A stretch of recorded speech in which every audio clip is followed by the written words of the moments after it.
The morning sun cast long shadows across Marine Corps Base Quantico as Sarah Mitchell adjusted her modest gray blazer and checked her watch one final time.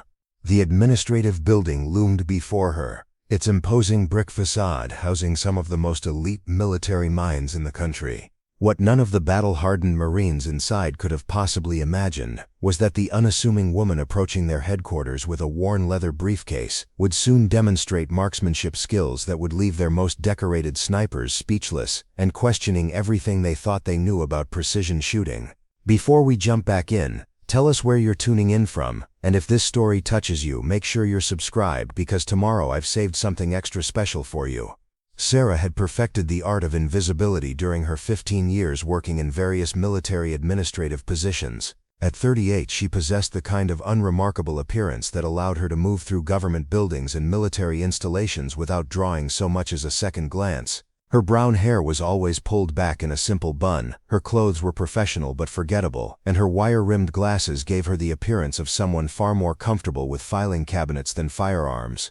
The Marine guards at the main entrance barely acknowledged her presence as she presented her civilian contractor identification card. Sarah Mitchell, Administrative Support Specialist, the badge read in plain black letters. Just another bureaucrat among the thousands who kept the military's paperwork flowing smoothly behind the scenes. The guards had seen her type countless times before, middle-aged women with government clearances who handled the endless stream of documentation that modern military operations required. What they couldn't see beneath her carefully cultivated facade was a woman who had been carrying a devastating secret for over 2 decades. Hidden behind her mundane professional exterior was someone whose relationship with firearms had begun long before she ever set foot on a military installation. Someone whose natural aptitude for precision shooting had been discovered, developed and then deliberately concealed for reasons that cut to the very heart of who she had been forced to become. Sarah's destination that morning was the newly constructed Advanced Marksmanship Research Center, a state-of-the-art facility where Marine Corps leadership was attempting to revolutionize their approach to long-range precision shooting. Recent conflicts had highlighted gaps in their sniper training programs, particularly in extreme weather conditions and urban environments where traditional techniques often proved inadequate. The Pentagon had authorized a comprehensive review of current training methodologies, bringing together the finest military minds to develop next-generation approaches to precision marksmanship. The research center buzzed with activity as Sarah navigated the corridors lined with photographs of legendary Marine snipers and display cases containing historical rifle systems. Her assignment was straightforward enough: administrative coordinator for the 6-month research project that would analyze current training data, coordinate between various military installations, and manage the complex logistics of bringing together experts from across the armed forces. Lieutenant Colonel James Harrison, the project director, had specifically requested civilian administrative support to handle the mountain of paperwork and coordination required for such an ambitious undertaking. Harrison was a decorated Marine officer, whose own sniper credentials were impeccable, but his expertise lay in tactical applications rather than bureaucratic management. He needed someone who could organize meetings, maintain classified documentation, and ensure that visiting instructors and researchers had everything they needed to focus on their specialized work.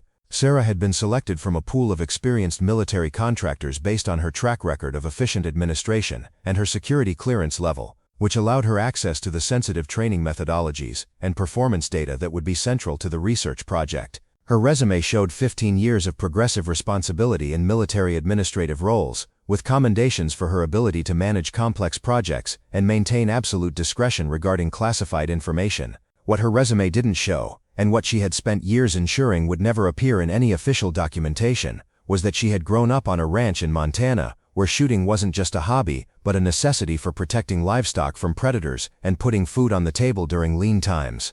Her father, a Korean War veteran who had learned precision shooting in some of the most challenging conditions imaginable, had recognized his daughter's natural eye for marksmanship when she was barely 10 years old. Under his patient instruction, Sarah had developed shooting skills that far exceeded anything that would typically be associated with ranch life. Her father had been a Marine scout sniper whose service had ended when shrapnel from a mortar round had damaged his left eye, forcing him to retire to civilian life with disabilities that prevented him from pursuing his passion for competitive shooting. In his daughter, he had found not just an eager student, but someone whose natural abilities exceeded even his own peak performance. By the time Sarah turned 16, she could consistently hit targets at distances that challenged experienced hunters and competitive shooters throughout their region. Her father had entered her in youth shooting competitions, where she routinely outperformed competitors who had been training for years with expensive equipment and professional instruction. Local shooting clubs had begun inviting her to adult competitions, where her performance consistently placed her among the top finishers despite her age and relatively modest equipment. Sarah's shooting abilities had attracted attention from college recruiters who offered scholarships based on her competitive performance, and she had seriously considered pursuing competitive shooting as a pathway to higher education. However, family financial difficulties and her father's deteriorating health had required her to remain close to home, accepting a job with the local county government that provided steady income and health insurance benefits that her family desperately needed. The transition from competitive shooting to bureaucratic work had been jarring, but Sarah had discovered an unexpected aptitude for administrative coordination that made her valuable in government positions. Her attention to detail, ability to manage complex projects, and natural discretion had led to increasingly responsible positions with federal agencies, eventually resulting in security clearances that opened doors to military contractor work. Throughout her career transition, Sarah had maintained her shooting skills through private practice on family land, but she had deliberately avoided any competitive or recreational shooting activities that might create official records connecting her to marksmanship. She had learned early in her government career that female employees who demonstrated expertise with firearms often faced assumptions and scrutiny that could complicate their professional advancement, particularly in male-dominated military environments.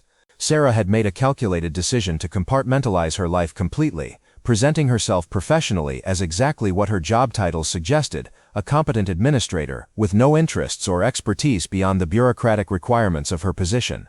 Her shooting skills became something she practiced in private, a personal passion that she shared with no one, and that had no connection to her professional identity. This careful separation had served her well throughout her career, allowing her to advance based on her administrative competence while avoiding the complications that might have arisen if her military colleagues had known about her extensive firearms expertise.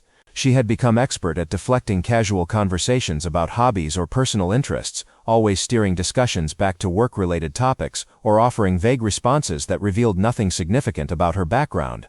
The irony of her situation was not lost on Sarah as she settled into her temporary office within the Advanced Marksmanship Research Center. She was surrounded by some of the finest military marksmen in the world, men who had spent years developing skills that she had mastered decades earlier under her father's tutelage. They would be discussing training methodologies and techniques that she could have contributed to significantly, but her role limited her to organizing their schedules and managing their paperwork.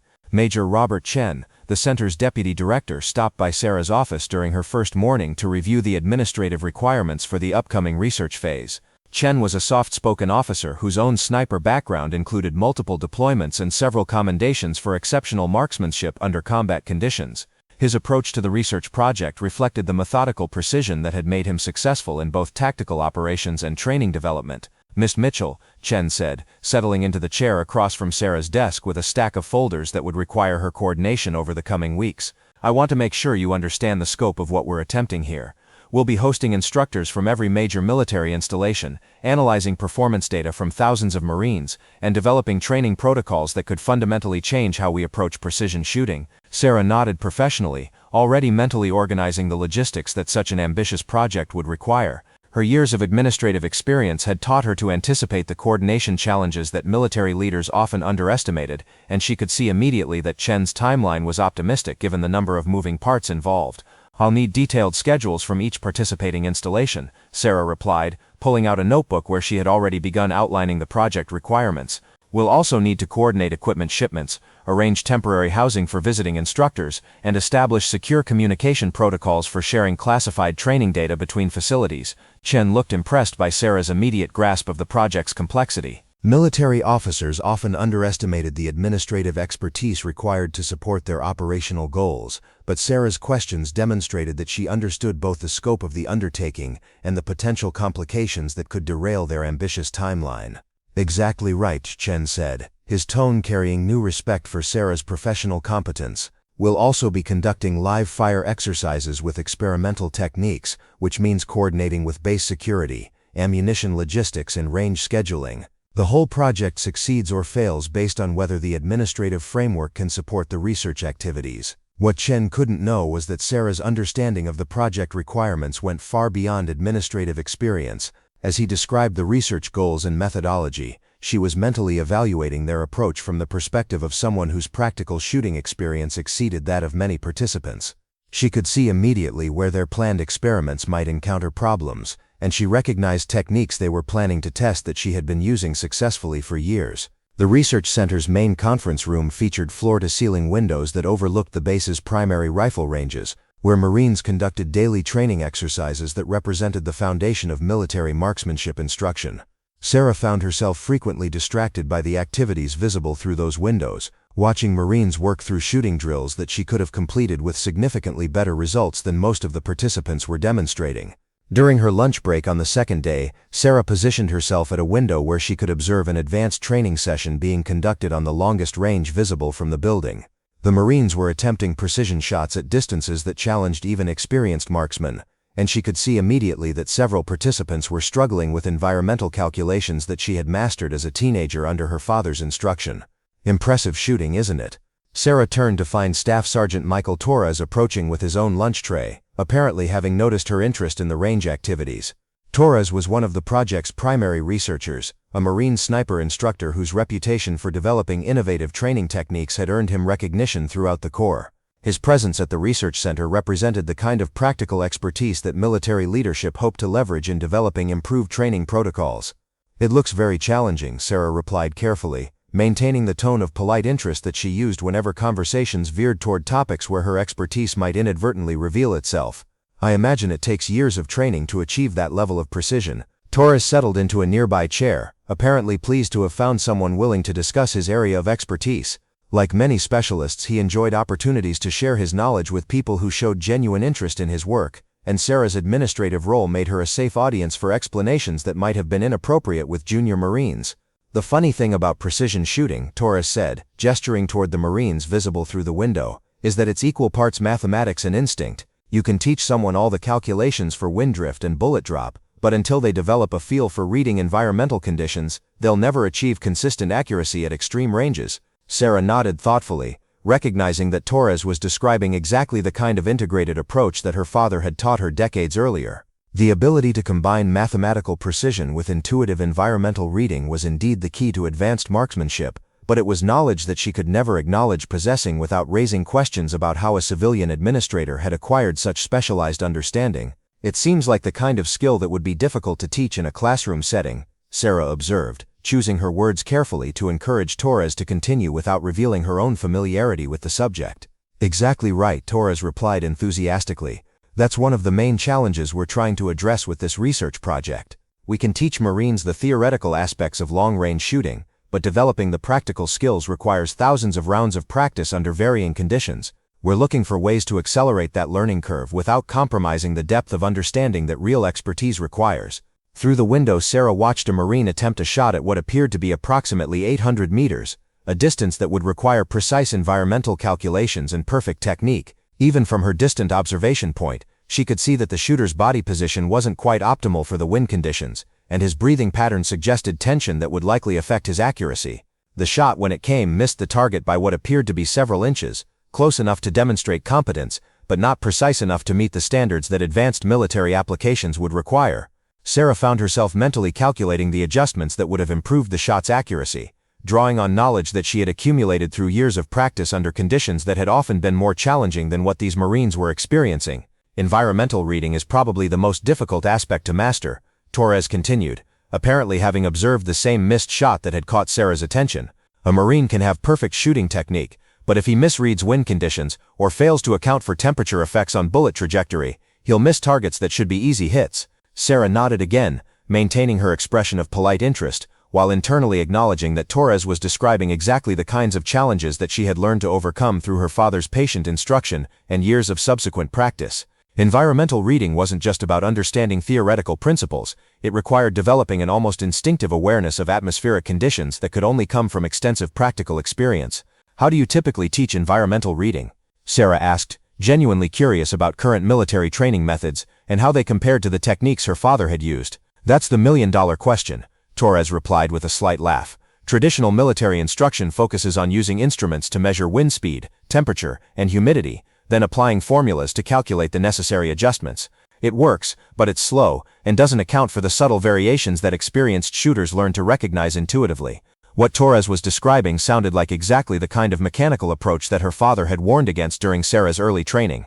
While instruments and calculations were important, her father had emphasized that truly advanced marksmanship required developing the ability to read environmental conditions through observation and experience, using instruments to confirm rather than replace intuitive assessment.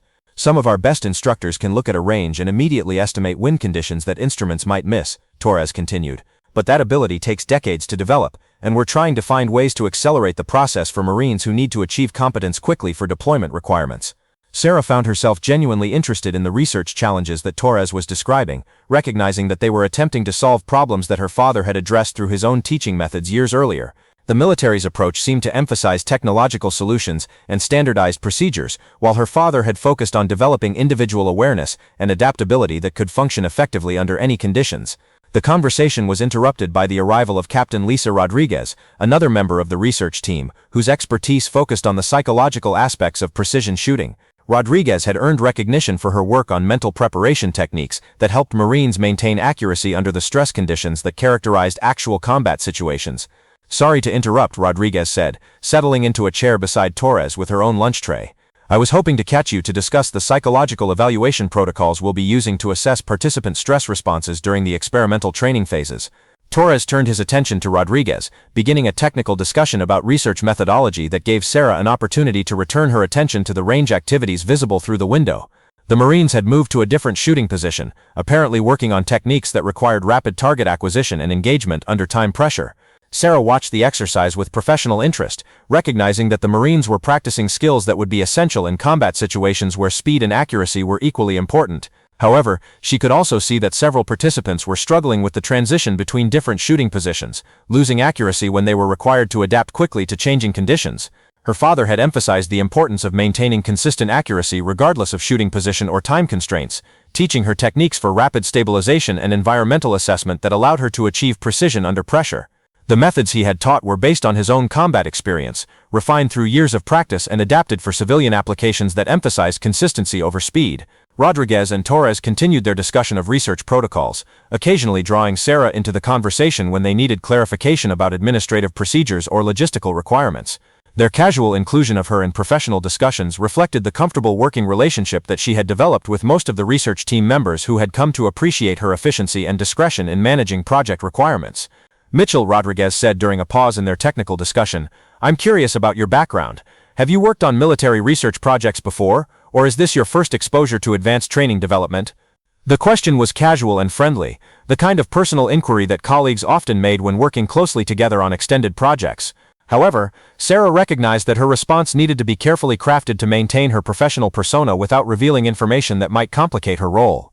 "I've worked on various military administrative projects over the years," Sarah replied, providing accurate information while avoiding details that might lead to further questions. "Mostly logistics coordination and documentation management for training programs and equipment procurement. This is definitely the most technically sophisticated project I've been involved with." Rodriguez nodded with the satisfied expression of someone whose curiosity had been appropriately satisfied. Sarah's answer had provided enough information to seem responsive while maintaining the boundaries that she had established around her personal background and previous experience.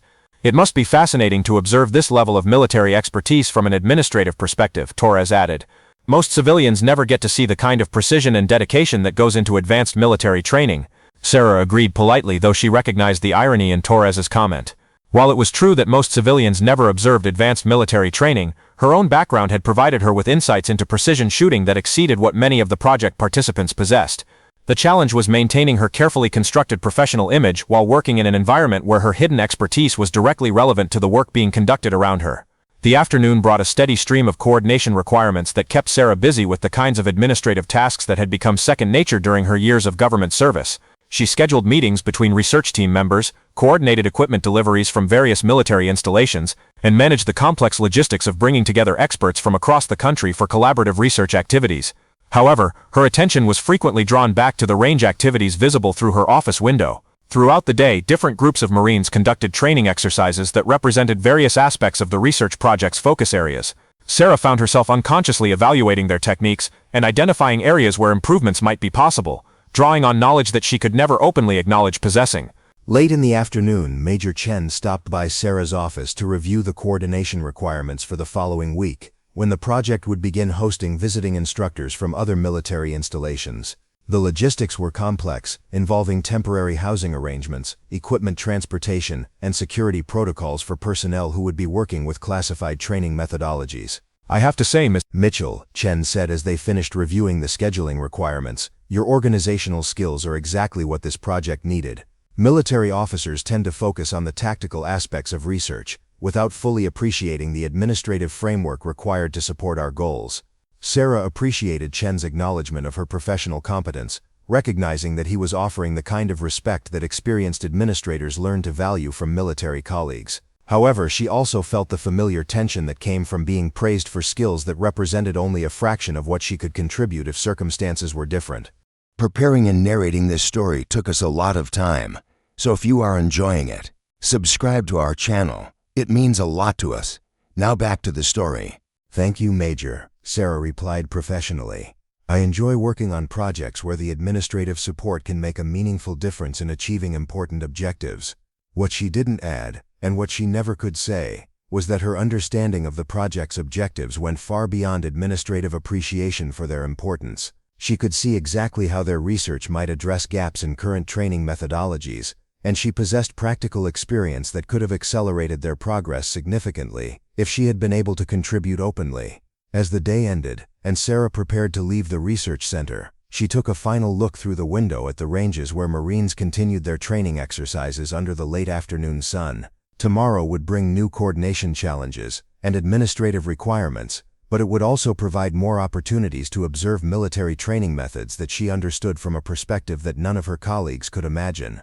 The drive back to her temporary housing gave Sarah time to reflect on the strange position she had created for herself. She was working in an environment where her greatest passion and area of expertise was the central focus of everyone's attention, yet she had to maintain the pretense that she knew nothing about marksmanship beyond what any interested observer might pick up through casual exposure. The compartmentalization that had served her well throughout her career was becoming increasingly difficult to maintain as she worked closely with people whose professional discussions revealed gaps in their knowledge that she could easily address. Every day brought new examples of problems that she could solve and techniques that she could improve, but her role limited her to organizing meetings where others would discuss solutions that she had implemented successfully years earlier. Sarah had chosen this path deliberately, understanding that revealing her shooting expertise would complicate her professional relationships and potentially limit her career advancement in ways that the satisfaction of contributing openly might not offset.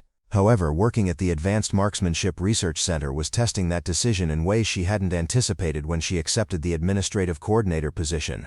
That evening, Sarah found herself at the small private range that she had discovered on the outskirts of Quantico, a facility that catered to military personnel and government contractors who wanted to maintain their shooting skills during off-duty hours. The range was nearly empty at this time of day, providing the privacy that she needed to practice techniques that kept her connected to the passion that had shaped her entire approach to precision and excellence.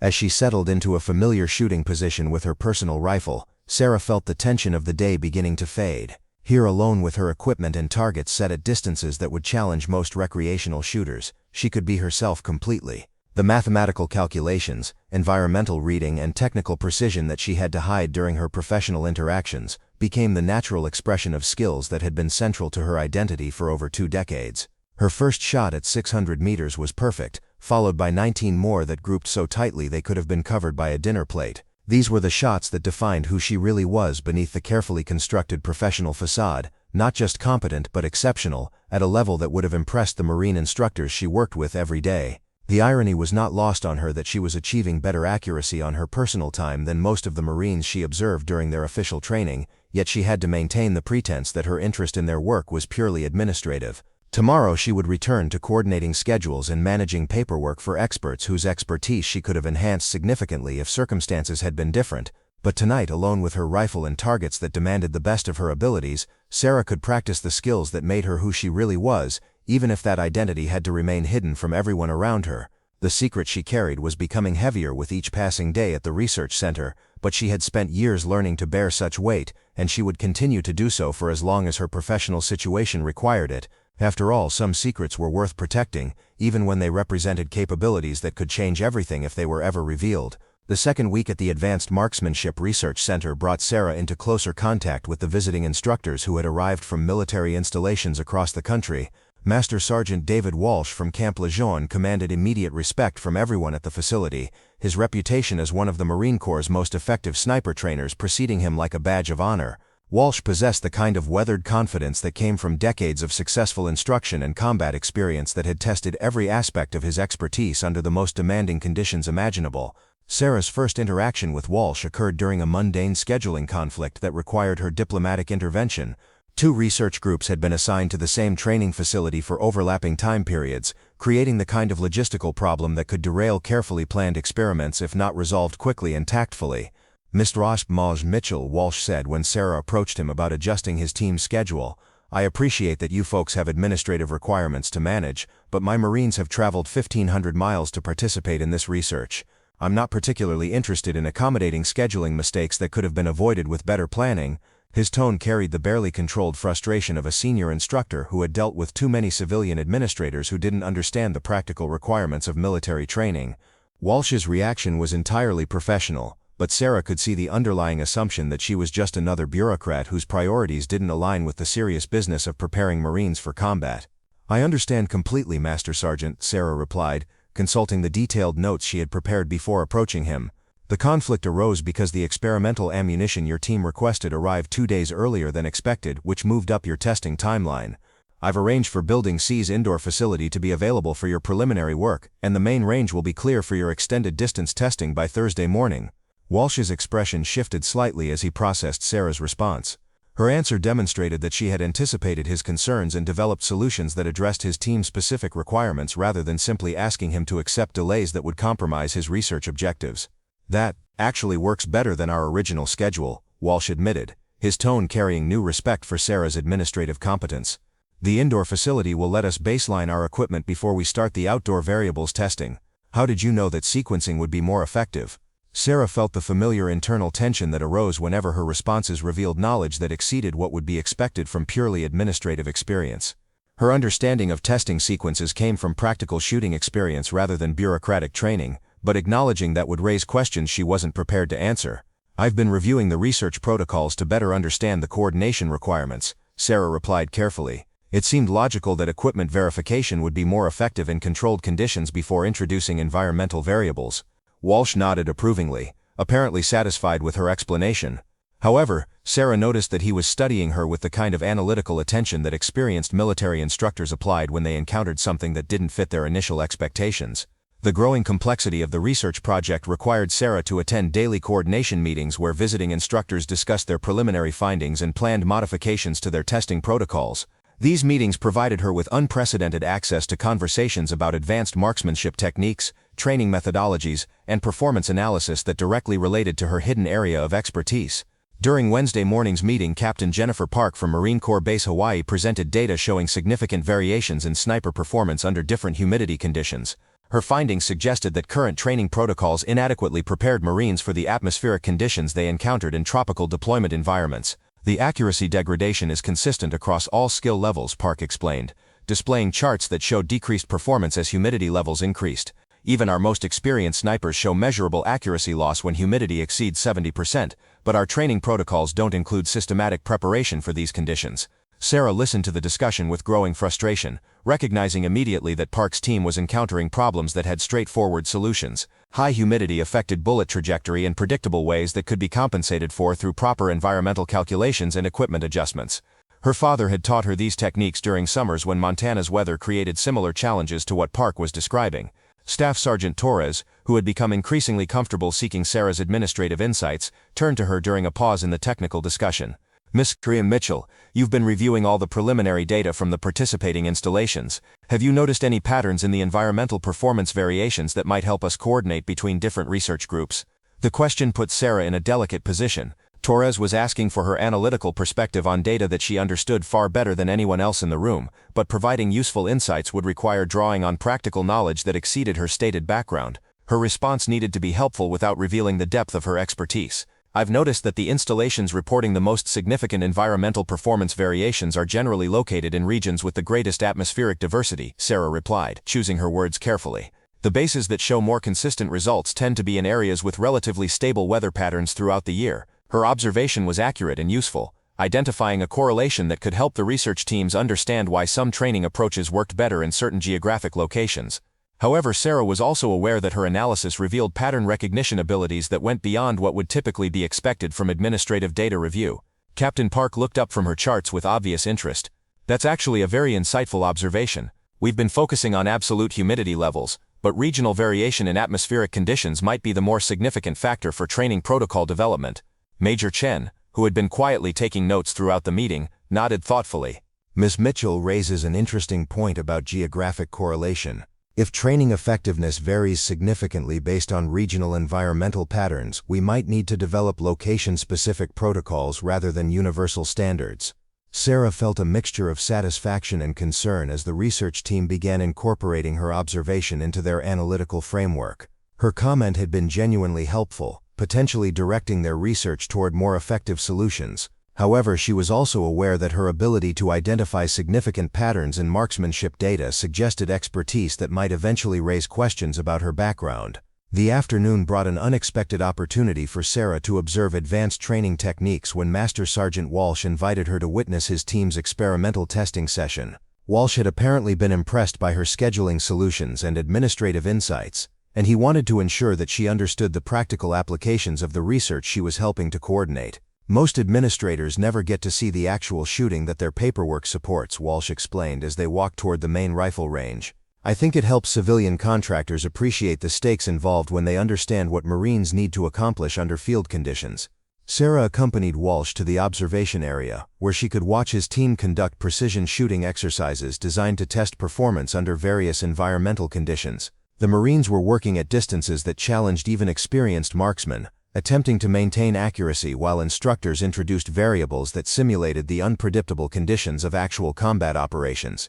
From her position in the observation tower, Sarah had an excellent view of the entire range and could clearly see the techniques that Walsh's Marines were employing. Her years of practical experience allowed her to immediately assess their performance level and identify areas where improvements might be possible, though she had to be careful not to reveal the depth of her analytical capabilities.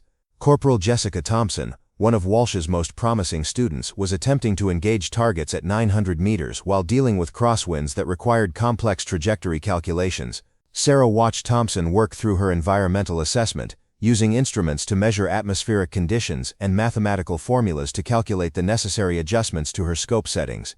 Thompson's approach was methodical and technically sound, following established military procedures that had been proven effective under most conditions. However, Sarah could see immediately that the young Marine was over-relying on instruments while missing visual cues that would have provided more accurate environmental information than her mechanical measurements could deliver. Thompson's got excellent fundamental shooting skills, Walsh commented, apparently having noticed Sarah's focused attention on the exercise. Her accuracy under ideal conditions is exceptional, but she struggles with environmental reading when conditions get challenging.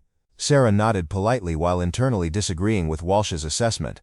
Thompson's environmental reading wasn't the problem. Her technique for integrating multiple sources of atmospheric information needed refinement. She was treating instrument readings as absolute rather than using them to confirm observations that should have been her primary source of environmental data.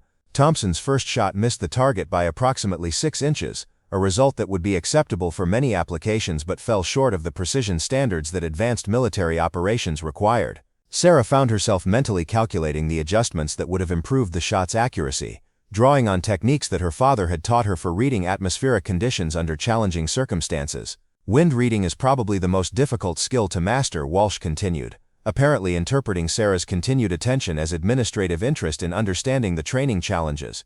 You can teach someone the mathematical principles, but developing the ability to accurately assess wind conditions across the entire bullet trajectory requires years of practical experience.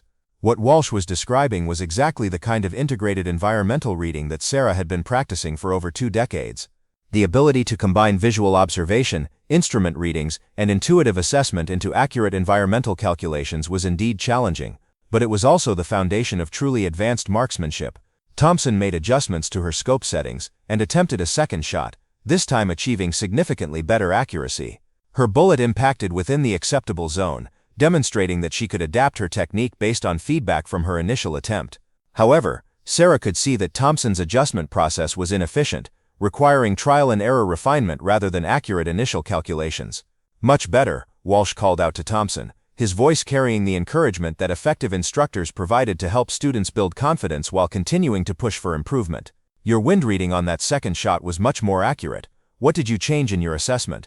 Thompson's response revealed exactly what Sarah had suspected about her environmental reading approach. The young Marine had relied primarily on instrument measurements for her first shot, then incorporated visual observation techniques for her second attempt. The improvement in accuracy reflected the value of integrating multiple information sources rather than depending solely on mechanical measurements. As the training session continued, Sarah observed several more Marines attempt similar exercises with varying degrees of success. The overall performance level was impressive, demonstrating the effectiveness of current military training programs in developing competent marksmen. However, Sarah could also identify specific areas where technique modifications might produce significant improvements in accuracy and consistency. Master Sergeant Walsh seemed pleased with his team's performance, occasionally offering corrections or encouragement that helped individual Marines refine their approaches. His instruction was clearly effective, building on solid fundamentals while helping students develop the advanced skills that distinguished competent shooters from true experts. What do you think of the performance level? Walsh asked Sarah as the formal training session concluded.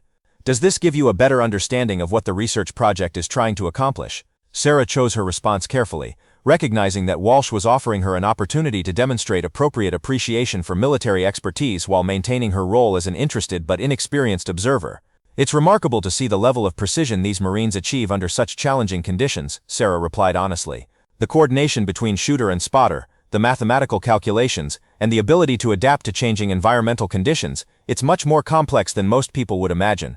Walsh nodded with satisfaction, apparently pleased that Sarah had gained appropriate respect for the complexity of advanced marksmanship training. His comment suggested that he viewed her response as evidence that civilian contractors could develop meaningful appreciation for military expertise when they were given opportunities to observe actual training activities. The remainder of the week brought increasingly complex coordination challenges as more research teams arrived and began conducting overlapping experiments that required careful scheduling to avoid conflicts. Sarah found herself managing an intricate matrix of personnel, equipment, and facility requirements that tested every aspect of her administrative experience. However, she also found herself increasingly drawn into technical discussions that revealed her understanding of marksmanship principles far exceeded what anyone expected from her administrative background. Research team members had begun seeking her insights on data patterns and coordination issues that touched directly on her hidden area of expertise.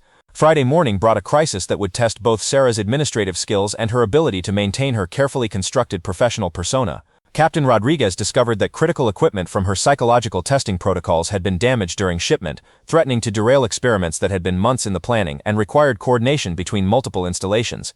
The biometric monitoring equipment is completely non-functional, Rodriguez explained during an emergency meeting called to address the situation. Without the ability to measure stress responses during shooting exercises, we can't gather the data needed to validate our psychological preparation techniques.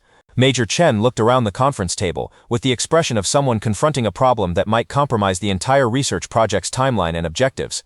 The damaged equipment represented thousands of dollars in specialized technology and weeks of delay if replacement units had to be ordered and shipped from the manufacturer. How quickly can we get replacement equipment? Chen asked, though his tone suggested he already expected the answer to be unacceptable for their research schedule. Minimum 3 weeks, Rodriguez replied grimly. The manufacturer has to calibrate each unit individually, and they don't keep this type of specialized equipment in stock. We're looking at significant delays unless we can find alternative approaches. Sarah had been taking notes throughout the discussion, but she was also mentally reviewing her knowledge of stress response measurement and the various techniques that could provide similar data without requiring the specific equipment that had been damaged.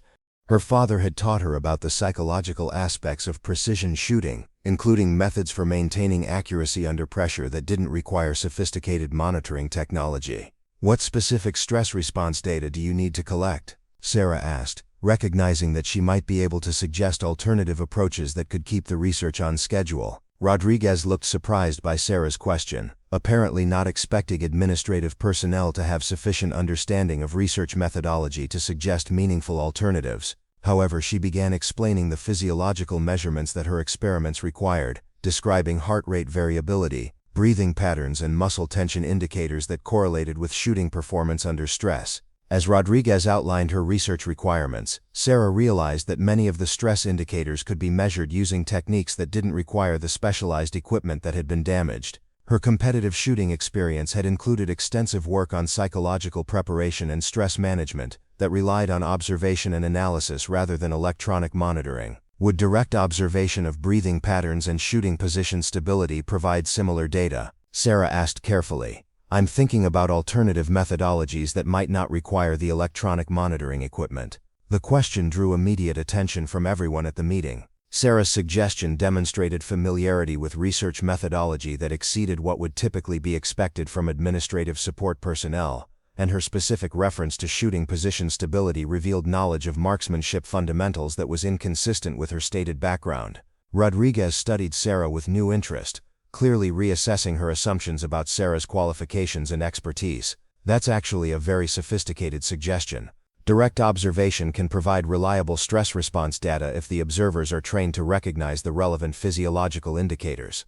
What Rodriguez couldn't know was that Sarah had extensive experience in exactly the kind of stress response observation she was describing. Her competitive shooting had required developing acute awareness of how psychological pressure affected physical performance, and she had learned to monitor her own stress responses and those of other competitors with remarkable precision. Major Chen leaned forward with obvious interest. Miss Mitchell, where did you learn about psychological research methodology? That's a fairly specialized area of knowledge. Sarah felt the familiar tension that arose whenever her responses revealed expertise that didn't match her official background. Her knowledge of stress response measurement came from practical application rather than academic study, but she couldn't explain that without raising questions about the extent of her shooting experience. I've had to coordinate research projects that involve psychological assessment, Sarah replied, providing accurate information while avoiding details that might complicate her situation. You develop familiarity with methodology when you're managing logistics for different types of data collection. Her explanation was plausible and satisfied Chen's immediate curiosity, but Sarah noticed that several team members were studying her with increased attention.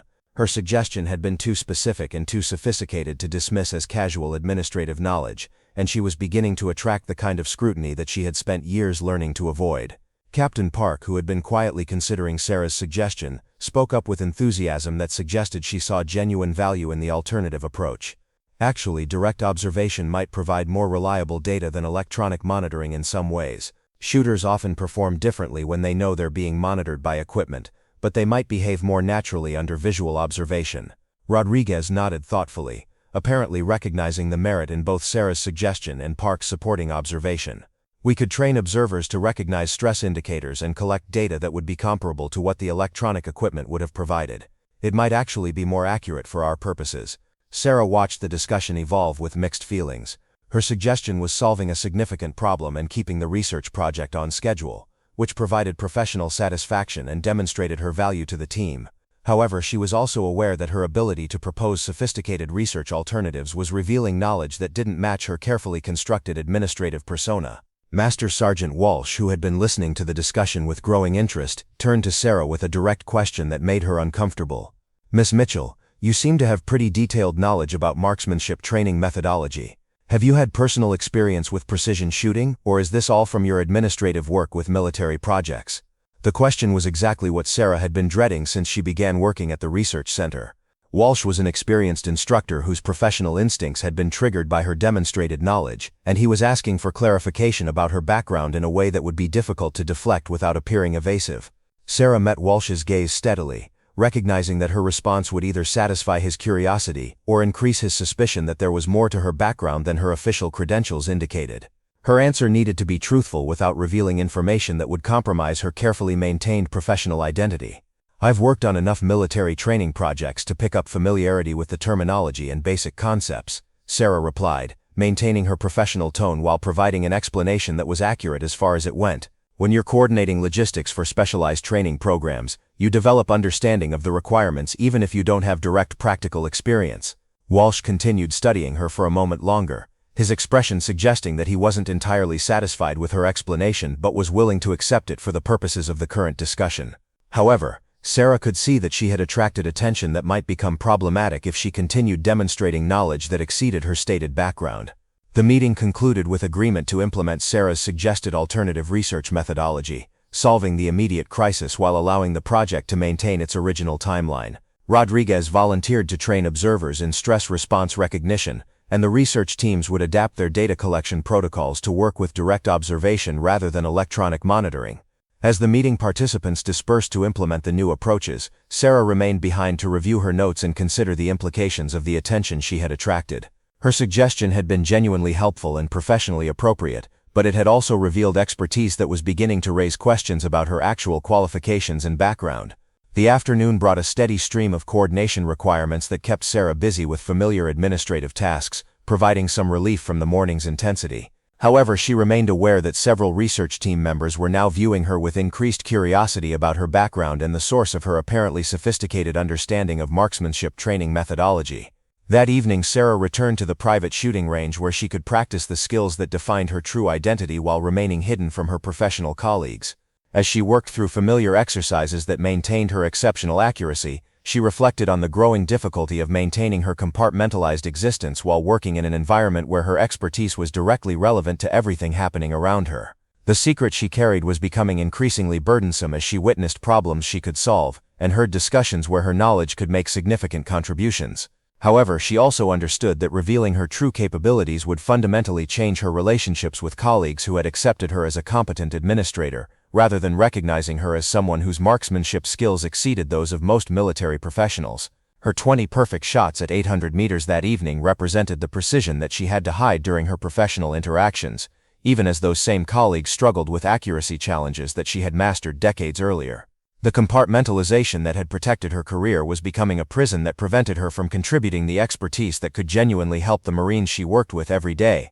Tomorrow would bring new coordination challenges and additional opportunities for her knowledge to accidentally reveal itself through helpful suggestions or insightful observations. Sarah was beginning to understand that maintaining her carefully constructed persona might become impossible if the research project continued to present situations where her expertise could make meaningful differences in outcomes that mattered to people she had come to respect and care about. The tension that had been building around Sarah's increasingly obvious expertise reached a breaking point on Monday morning, when Sergeant First Class Marcus Johnson arrived from Marine Corps Base 29 Palms with a challenge that would expose everything she had been hiding. Johnson was known throughout the Corps as one of their most demanding instructors, a Marine whose standards for precision shooting bordered on the impossible, and whose ability to identify weaknesses in even the most accomplished marksmen was legendary.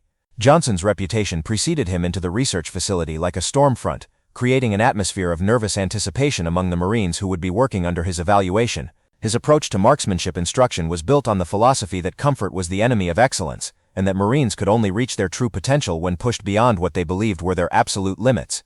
Sarah first encountered Johnson during what should have been a routine administrative briefing about his team's equipment requirements and range scheduling needs. She had prepared detailed documentation outlining the resources available for his experimental training protocols, expecting the same professional interaction that had characterized her meetings with other visiting instructors throughout the project. "Miss Mitchell," Johnson said as he reviewed the coordination materials Sarah had prepared, his tone carrying an edge that immediately distinguished him from the other Marines she had been working with, "I see you've made assumptions about what my team needs based on standard training protocols. That suggests you think you understand what we're here to accomplish." Sarah felt an immediate shift in the conversation's dynamic, recognizing that Johnson was challenging her competence in a way that none of the other instructors had attempted. His comment wasn't just professional skepticism, it was a direct question about whether she possessed sufficient understanding of advanced marksmanship to provide meaningful support for his specialized requirements. "I've reviewed your submitted training objectives and tried to coordinate resources that would support your experimental protocols," Sarah replied carefully, maintaining her professional tone while sensing that Johnson was probing for something beyond standard administrative interaction. Johnson studied the documentation more carefully, his expression suggesting that he was evaluating not just the logistics she had arranged, but her understanding of the training concepts that those logistics were meant to support. His scrutiny was more intense and more personal than anything Sarah had experienced during her weeks at the research facility. "Your resource allocation shows familiarity with advanced range requirements that most administrators wouldn't recognize," Johnson observed, his voice carrying a mixture of curiosity and suspicion. "Extended distance targets, specialized ammunition coordination, environmental monitoring equipment. Either you've done exceptional research or you have practical knowledge that goes beyond administrative experience." The direct challenge put Sarah in exactly the position she had been working to avoid since arriving at the research center. Johnson was explicitly questioning whether her demonstrated competence reflected administrative thoroughness or personal expertise that she hadn't acknowledged. Her response would either satisfy his suspicion or confirm that there was more to her background than her official credentials indicated. "I've been working with the research teams for several weeks," Sarah replied, choosing her words with extreme care. "When you coordinate resources for specialized training, you learn to recognize requirements that might not be obvious from basic documentation." Johnson continued studying her with the analytical intensity that had made him legendary among Marine instructors. His expression suggested that her explanation was plausible but not entirely convincing, and that he was filing away information for future consideration. "We'll see how well your coordination serves our actual requirements," Johnson said finally, his tone suggesting that he viewed her administrative support as something that would be tested rather than simply accepted. The conversation left Sarah with a sense of unease that persisted throughout the morning as she handled the routine coordination tasks that had become familiar during her time at the research facility. Johnson's approach was fundamentally different from the other instructors she had worked with, and she suspected that his evaluation would extend beyond her administrative performance to encompass her understanding of the training activities she was supposed to be supporting. That afternoon brought the first demonstration of why Johnson's reputation for demanding excellence was so well established throughout the Marine Corps. His training session was designed to evaluate the current skill levels of Marines who had been selected as among the most promising marksmen at their respective installations, and his standards for acceptable performance far exceeded anything Sarah had observed during previous weeks. Major Chen had invited Sarah to observe Johnson's evaluation session, apparently believing that her administrative role required understanding the practical applications of the coordination work she was managing. Sarah accepted the invitation with mixed feelings, recognizing that observing Johnson's training would provide valuable insights but might also create additional opportunities for her expertise to reveal itself inadvertently. The Marines who had been selected for Johnson's evaluation represented the elite of their respective training programs, young men and women whose marksmanship abilities had earned them recognition as potential candidates for the most demanding sniper assignments. Sarah watched them prepare their equipment with the confident efficiency that came from extensive training and successful performance under pressure. Johnson's first exercise required each Marine to engage targets at 1,200 meters, a distance that challenged even experienced marksmen and demanded perfect technique combined with accurate environmental calculations. The conditions were deliberately challenging, with variable winds and afternoon heat that created atmospheric distortion effects that would test every aspect of the Marines' environmental reading abilities. Corporal Amanda Rodriguez was the first Marine to attempt Johnson's evaluation, settling into her shooting position with movements that demonstrated extensive training and natural aptitude for precision marksmanship. Sarah watched Rodriguez work through her environmental assessment, using instruments and observation techniques to gather the information needed for accurate long-range calculations. From her position in the observation area, Sarah could immediately see that Rodriguez was making the same environmental reading errors that she had noticed in other Marines throughout her weeks at the research facility. The young Marine was over-relying on instrument measurements while missing visual indicators that would have provided more accurate atmospheric information. Rodriguez's first shot missed the target by approximately 8 inches, a result that would have been acceptable in many training situations but fell short of the standards that Johnson's evaluation demanded. Sarah found herself mentally calculating the corrections that would have improved the shot's accuracy, drawing on environmental reading techniques that her father had taught her decades earlier.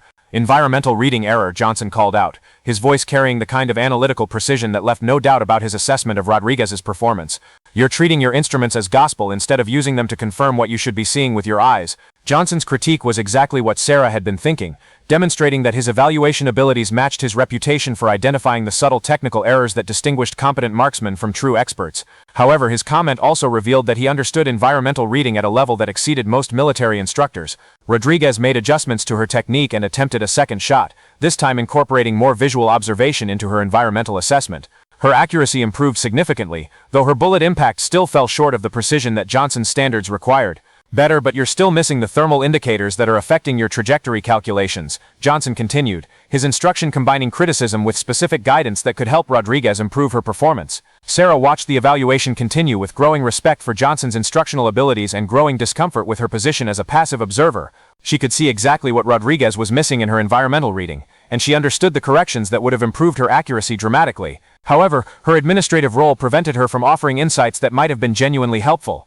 The second Marine to attempt Johnson's evaluation was Staff Sergeant Kevin Park, an experienced marksman whose reputation had earned him selection for advanced training opportunities throughout his career. Park approached the exercise with the methodical confidence that came from years of successful performance under challenging conditions.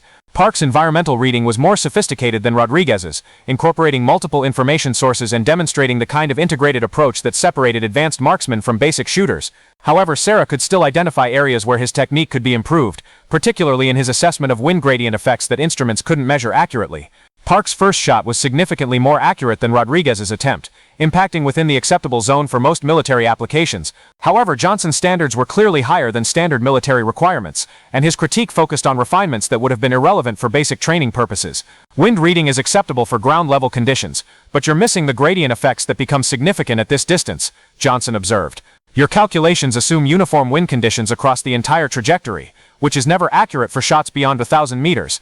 Sarah felt a jolt of recognition as Johnson identified exactly the same environmental reading limitation that she had been noticing in marine performance throughout her time at the research facility. His understanding of wind gradient effects demonstrated expertise that matched her own knowledge of advanced atmospheric analysis. Park made adjustments and attempted a second shot, achieving improved accuracy that brought him closer to Johnson's demanding standards. However, Sarah could see that he was still struggling with the mathematical complexity of calculating wind effects across multiple atmospheric layers, a challenge that she had learned to address through techniques that her father had developed during his own military service. The evaluation continued with similar patterns as each Marine demonstrated competent fundamental skills while struggling with the advanced environmental reading that Johnson's standards required. Sarah found herself increasingly frustrated by her passive role, watching Marines work through problems that she could have helped them solve if circumstances had been different. Lieutenant Sarah Chen was the final Marine to attempt Johnson's evaluation, and her approach immediately caught Sarah's attention. Chen's environmental reading technique was more sophisticated than the previous participants, incorporating visual observation methods that suggested training beyond standard military protocols. Chen's first shot achieved significantly better accuracy than the other Marines had managed, impacting close enough to the target center to meet most military precision requirements. However, even her performance fell short of the standards that Johnson was applying to his evaluation process. Excellent fundamental technique and environmental reading, Johnson acknowledged, his tone carrying genuine respect for Chen's abilities. Your accuracy is acceptable for most applications, but precision shooting at the highest levels requires capabilities that go beyond standard training protocols. Johnson's comments sparked an idea that Sarah immediately recognized as dangerous but potentially necessary. Throughout the evaluation, she had been watching Marines struggle with environmental reading challenges that she could address through techniques that exceeded current military training standards. Johnson's explicit acknowledgement that advanced precision shooting required capabilities beyond standard protocols created an opening for contribution that might justify revealing some of her hidden expertise. Sergeant Johnson, Sarah said, her voice carrying a calm confidence that surprised even her, would it be helpful if I shared some environmental reading techniques that might address the wind gradient challenges you've identified? The question created immediate silence throughout the observation area. Sarah's offer to contribute technical expertise was completely inconsistent with her administrative role, and her specific reference to wind gradient techniques revealed knowledge that no one had suspected she possessed. Johnson turned to study Sarah with the intense analytical attention that had made him legendary among Marine instructors. His expression suggested that her offer had confirmed suspicions he had been developing about her background, and that he was prepared to test whatever expertise she might be claiming to possess. Miss Mitchell, Johnson said slowly, his tone carrying a mixture of curiosity and challenge. Are you suggesting that you have practical knowledge of advanced environmental reading techniques that could improve Marine marksmanship performance? Sarah realized that she had reached a point where maintaining her carefully constructed administrative persona was no longer possible. Johnson's question demanded a direct response about her capabilities, and any attempt to deflect or minimize her expertise would be immediately obvious to someone with his experience. I have some practical experience with long-range precision shooting, Sarah replied, her voice steady despite the magnitude of what she was revealing. Environmental reading techniques that might be applicable to the challenges your evaluation has identified. The admission sent a ripple of surprise through the Marines who had been observing the evaluation. Sarah Mitchell, the unremarkable administrative coordinator who had been managing their schedules and logistics, was claiming expertise in advanced marksmanship techniques that exceeded what most of them had achieved through years of specialized training. Major Chen stepped forward with questions that Sarah knew were inevitable once she had acknowledged possessing practical shooting experience. Miss Mitchell, what kind of practical experience are you referring to? Your employment records indicate administrative specialization rather than marksmanship training. Sarah met Chen's gaze steadily, recognizing that her carefully maintained cover story was ending permanently. The expertise she had hidden for professional reasons was about to be exposed in front of Marines whose respect she had earned through administrative competence rather than practical ability. Competitive precision shooting, Sarah replied, providing accurate information while still minimizing the full extent of her capabilities. Long-range accuracy under challenging environmental conditions. Johnson approached Sarah with the expression of someone whose professional instincts had been confirmed in ways that exceeded his initial suspicions. Miss Mitchell, competitive precision shooting that includes advanced environmental reading suggests training and experience that goes well beyond recreational activity. What specific distances and conditions have you worked with? The direct question forced Sarah to choose between continued minimization that would be obviously inadequate or acknowledgement that would reveal capabilities far exceeding anything her colleagues had suspected. Johnson's expertise made it impossible to provide vague responses that might have satisfied less experienced questioners. Distances up to 1,500 meters under various atmospheric conditions, Sarah replied, her admission creating stunned silence among the Marines, who understood exactly what such capabilities represented. Staff Sergeant Torres, who had developed respect for Sarah's administrative insights over previous weeks, stepped forward with disbelief clear in his voice. "Ma'am, 1,500-meter accuracy requires advanced training and extensive practice. That's beyond what most military marksmen achieve even after specialized instruction." Sarah nodded acknowledgement of Torres's observation, understanding that her admission had moved far beyond what could be dismissed as casual recreational shooting. The capabilities she had revealed represented expertise that exceeded the performance levels of most Marines in advanced training programs. Johnson continued his evaluation with questions that demonstrated his understanding of exactly what Sarah's claimed capabilities would require. Environmental reading at 1,500 meters demands mathematical precision and atmospheric analysis that most marksmen never master. What training background provided that level of expertise? Sarah felt the weight of every Marine's attention as she prepared to reveal information that would fundamentally change how they viewed her role and capabilities. Her response would either establish credibility that matched her claims or expose her to scrutiny that could become professionally problematic. "Private instruction from a former military marksman," Sarah replied, providing accurate information while avoiding details that might complicate the situation further. "Extensive practice under challenging conditions over more than 20 years. The explanation satisfied Johnson's immediate questions while creating new ones about the extent of her capabilities and the reasons she had concealed them while working in an administrative capacity. Sarah could see that her colleagues were struggling to reconcile their image of her as a competent administrator with the revelation that she possessed advanced marksmanship expertise. 20 years of advanced training suggests capabilities that would be valuable for this research project beyond administrative coordination, Johnson observed. "Would you be willing to demonstrate the environmental reading techniques you mentioned?" The challenge was exactly what Sarah had been dreading and anticipating since her expertise had been revealed. Johnson was offering her an opportunity to prove her claimed capabilities, but such a demonstration would expose the full extent of abilities that she had kept hidden throughout her career. Sarah looked around at the Marines who were waiting for her response, recognizing that her decision would determine whether she continued as an administrative coordinator with revealed but undemonstrated expertise, or became someone whose capabilities demanded explanation and potentially changed her professional relationships fundamentally. "I'd be willing to share techniques that might be helpful," Sarah replied, her acceptance carrying the quiet confidence of someone whose capabilities matched her claims regardless of the scrutiny they might attract. Johnson nodded with satisfaction, apparently pleased that his challenge had been accepted. "We'll arrange a demonstration session tomorrow morning. Standard evaluation conditions, 1,200-meter targets, full environmental analysis required." Sarah's agreement to demonstrate her capabilities created an atmosphere of anticipation and uncertainty among the Marines who would witness her performance. Their administrative coordinator, who had managed their schedules and solved their logistical problems, was about to reveal whether her claimed expertise matched the exceptional abilities that her admission had suggested. The remainder of the day passed in a blur of routine coordination tasks that felt surreal given the magnitude of what Sarah had committed to demonstrating. Her colleagues treated her with the same professional courtesy they had always shown, but she could sense the underlying curiosity and anticipation about the following morning's revelation. That evening, Sarah returned to her private shooting practice with the knowledge that her carefully maintained secret would be exposed permanently within 24 hours. Her 20 perfect shots at 1,200 meters represented the precision she would need to demonstrate to validate her claims, but she also understood that such performance would raise new questions about her background and the reasons she had concealed capabilities that exceeded those of most military professionals. The compartmentalization that had defined her career was ending, replaced by uncertainty about how her revealed expertise would affect her professional relationships and future opportunities. Tomorrow would determine whether her demonstration validated her claims or exposed limitations that would undermine the credibility she had built through years of administrative excellence.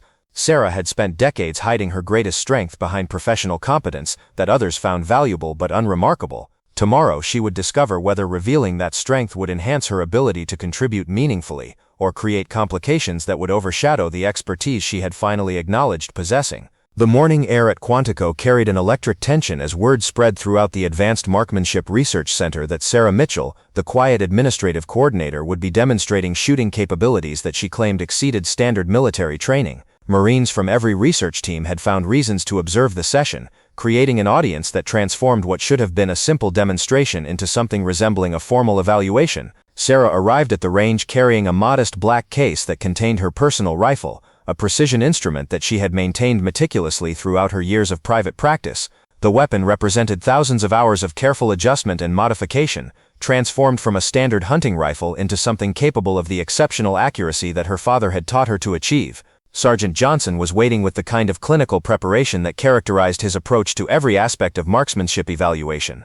He had established measurement protocols that would document every aspect of Sarah's performance, creating objective standards that would either validate her claims or expose any limitations in her actual capabilities.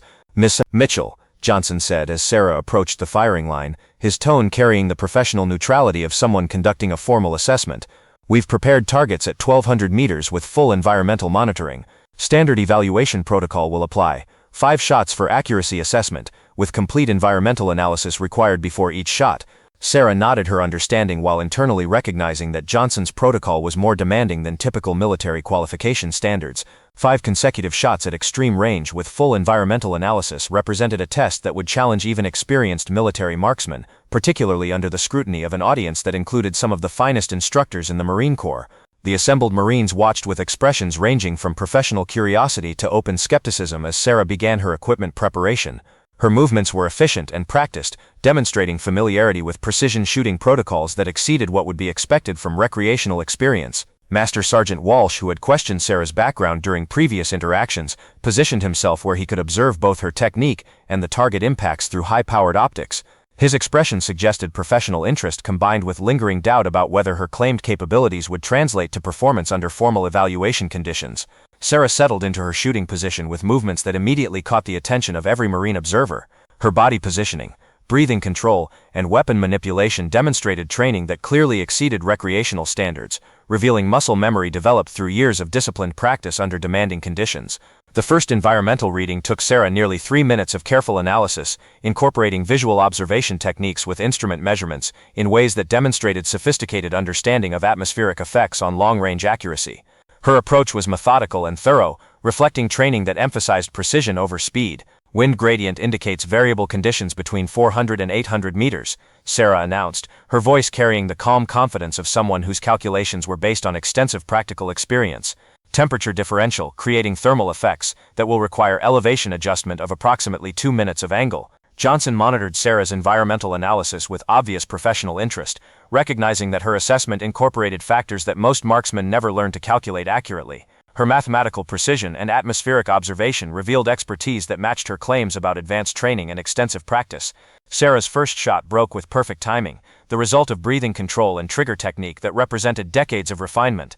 The bullet's impact, confirmed through spotting scopes operated by multiple observers, struck within inches of the target's center at a distance that challenged even military precision shooting standards. The accuracy of Sarah's initial shot created immediate shifts in the expressions of Marines who had been observing with skeptical anticipation. Staff Sergeant Torres, who had developed respect for Sarah's administrative capabilities, stared through his spotting scope with obvious amazement at performance that exceeded what he had witnessed from most advanced military students. "Center hit at 1,200 meters, Johnson announced, his tone maintaining professional neutrality despite the exceptional accuracy that Sarah had demonstrated. Environmental reading and shot execution both exceeded standard evaluation criteria. Sarah's second shot demonstrated consistency that was even more impressive than her initial accuracy. Her environmental analysis was faster but equally thorough, and her shooting technique remained unchanged despite the pressure of performing under intense scrutiny from some of the most experienced marksmen in the military. The bullet impact was virtually identical to her first shot, grouping so closely that observers had difficulty distinguishing between the two holes through their spotting equipment. Such consistency at extreme range represented marksmanship capabilities that few military professionals achieved even after specialized training and years of practice. Major Chen, who had invited Sarah to participate in the research project based on her administrative qualifications, watched her performance with expressions that reflected fundamental reassessment of everything he thought he knew about her background and capabilities. The woman he had hired to coordinate schedules was demonstrating shooting skills that exceeded those of most Marines in advanced training programs. Sarah's third, fourth, and fifth shots maintained the same level of precision, creating a group that could be covered by a standard playing card at a distance where most marksmen considered hitting the target at all to be acceptable performance. Her environmental analysis remained consistent and accurate, and her shooting technique showed no deterioration under the sustained pressure of formal evaluation. 5 shots, all within a 4-inch group at 1,200 meters, Johnson announced as the demonstration concluded. His voice carried professional acknowledgement of performance that clearly exceeded his evaluation standards. Environmental analysis and shooting technique both demonstrate advanced training and extensive practical experience. The silence that followed Johnson's assessment was complete, broken only by the sound of Marines adjusting their spotting equipment to confirm what they had witnessed. Sarah's demonstration had validated her claims about advanced marksmanship capabilities in ways that left no room for doubt or alternative explanation. Walsh approached Sarah with expressions that combined professional respect with obvious confusion about how someone with her demonstrated abilities had been working in an administrative capacity rather than contributing directly to marksmanship training programs. "Ma'am," Walsh said, his tone carrying the kind of respect that military professionals reserved for truly exceptional performance, "what you just demonstrated represents shooting capabilities that exceed what most Marines achieve even after specialized sniper training. Where did you receive instruction that produced this level of expertise?" Sarah met Walsh's gaze steadily, recognizing that her demonstration had created obligations to provide explanations that she had been avoiding throughout her administrative career. Her performance had been too exceptional to dismiss as recreational shooting, and her audience included professionals who understood exactly what her capabilities represented. "My father was a Korean War veteran who specialized in precision shooting," Sarah replied, providing information that she had kept private throughout her professional career. "He taught me techniques that he had developed during military service and refined through decades of practice after his retirement from active duty." The explanation provided context for Sarah's exceptional abilities while raising new questions about why someone with such capabilities had been working in administrative roles rather than contributing directly to military marksmanship programs. Her audience included instructors who recognized that her expertise could make significant contributions to training development. Captain Rodriguez, who had benefited from Sarah's research methodology suggestions during previous weeks, stepped forward with questions that reflected the fundamental reassessment that Sarah's demonstration had created. "Ma'am, if you possess this level of marksmanship expertise, why have you been working in administrative positions rather than seeking roles that would utilize your shooting capabilities?" Rodriguez asked, her tone carrying genuine curiosity rather than criticism. Sarah's response touched on the complex personal and professional considerations that had shaped her career decisions. Her explanation revealed the careful compartmentalization that had allowed her to maintain stable employment while pursuing her passion for precision shooting through private practice. Administrative work provided steady employment and security clearances that opened career opportunities, Sarah explained. Marksmanship expertise, particularly for women, often created professional complications that could limit advancement in government positions. Her answer resonated with several female Marines in the audience who recognized the challenges that women faced when demonstrating expertise in traditionally male-dominated specialties. Sarah's decision to hide her capabilities reflected practical considerations about career advancement that many professional women understood intuitively. Johnson approached Sarah with proposals that would fundamentally change her role at the research facility and potentially transform her entire career trajectory. His recommendations reflected recognition that her demonstrated capabilities represented resources that could make significant contributions to military training development. Miss Marksmanship is atomius. Miss vill ju inte dischat. Nu ska prova som autodaf. Mitchell, Johnson said, his tone carrying the authority of someone making official recommendations. "Your demonstrated expertise qualifies you for direct participation in our research activities. I'm recommending that your role be expanded to include technical consultation on environmental reading training protocols." The offer represented exactly the kind of professional recognition that Sarah had avoided seeking throughout her career, but it also acknowledged capabilities that her demonstration had made impossible to ignore. Her exceptional performance had created opportunities that matched her expertise while validating choices she had made about maintaining her skills through private practice. Major Chen supported Johnson's recommendation with enthusiasm that reflected his recognition of Sarah's potential contributions to research objectives that had been challenging to achieve through conventional approaches. "Your environmental reading expertise could address training gaps that we've been struggling to solve through traditional instructional methods," Chen explained. "Marines who learn your techniques would achieve accuracy improvements that could make significant differences in operational effectiveness." Sarah's acceptance of the expanded role represented the end of her carefully maintained compartmentalization and the beginning of a career phase where her greatest strengths would be recognized and utilized rather than hidden behind administrative competence. Within weeks of her demonstration, Sarah's techniques were being incorporated into training protocols at military installations throughout the country. Her environmental reading methods produced accuracy improvements that exceeded what training specialists had considered achievable through conventional instruction, validating Johnson's assessment of her expertise's strategic value. The Marines who had witnessed her demonstration became advocates for approaches that recognized expertise regardless of its source, spreading awareness that exceptional capabilities might be found in unexpected places among people whose backgrounds didn't match traditional assumptions about qualification and competence. Sarah's transformation from administrative coordinator to recognized expert represented vindication of her father's training methods and validation of her decision to maintain skills that she had hidden for professional reasons. Her expertise was finally being utilized in ways that could make meaningful differences in outcomes that mattered. The research project's final reports credited Sarah's contributions with breakthrough improvements in training effectiveness, acknowledging that her techniques had solved problems that conventional approaches had been unable to address. Her environmental reading methods became standard components of advanced marksmanship instruction throughout the military. Years later, Sarah's story became legendary among Marines who understood that excellence could emerge from unexpected sources and that assumptions about capability based on appearance or credentials could blind organizations to resources that could make transformational differences in performance and outcomes. Her 20 perfect shots had revealed not just exceptional individual capability, but the importance of recognizing and utilizing expertise wherever it could be found. The administrative coordinator who had managed schedules and coordinated logistics had proven to be among the finest marksmen anyone at the facility had ever encountered. Sarah's legacy extended beyond her technical contributions to encompass broader recognition that organizations achieved their highest potential when they remained open to capabilities that might exist in forms different from traditional expectations and assumptions about where expertise typically developed and how it usually revealed itself. Up next, you've got 2 more standout stories right on your screen. If this one hit the mark, you won't want to pass these up. Just click and check them out.